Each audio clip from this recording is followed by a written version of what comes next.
This video is sponsored by Noragon, the commercial vehicle data experts. Visit noragon.com to learn more. Oh, so what was the rundown with these last weekend's reports? Overall, things look great. All the deliveries made it in on time, inspections didn't show any critical maintenance problems, everything's running on updated software. Oh, all but one. Let me guess, the one that was in here last week. Yeah, how'd you guess?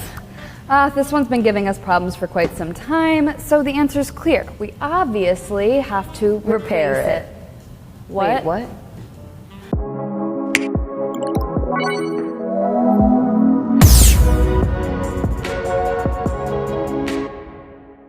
Hi all, welcome to FE's Data Center, the series that aims to make truck data approachable.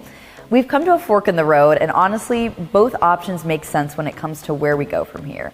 So here's the plan. We're both going to present our defending arguments, and then you decide. Should we repair or replace? We've had this truck for almost 5 years. It's got about 450,000 miles on it. And when it's running, it is great, but when it's not, we always have a diagnostic mystery on our hands. Nothing seems to keep that check engine light at bay for long. I see what you're saying, Tess. Identifying the root cause can take some time. But maybe instead of starting from scratch, we could try to repair it again. 450,000 miles is a lot, but with the technology we have these days and a consistent and reoccurring preventative maintenance schedule, it could go much further. Besides, obtaining a new truck is easier said than done these days.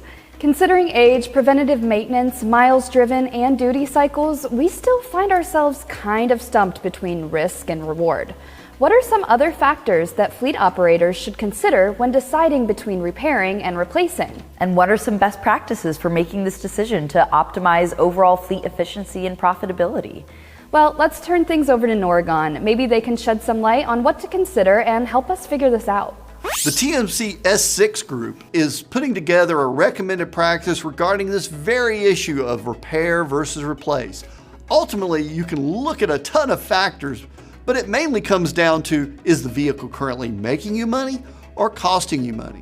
Now, in terms of projecting whether that trend of profitable operations will continue, you do need to consider a bunch of different factors.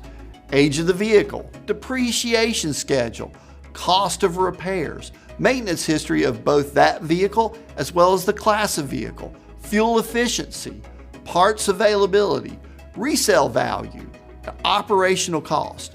In addition, one of the things that we are hearing at TMC is get the opinion of your maintenance organization. They tend to have an intrinsic feel for how a vehicle will continue to perform long before the data actually shows you that it has become unprofitable. You know, Allison, after hearing your side and listening to the pros at Noragon, I think you're right. I think we should try to repair this and get it back on the road. Well, to be honest, Tess, you made a convincing argument. I was going to say I think we should replace it and save us the hassle in the long run. And back to square one. Hopefully we'll get this figured out by next time. Thanks for watching.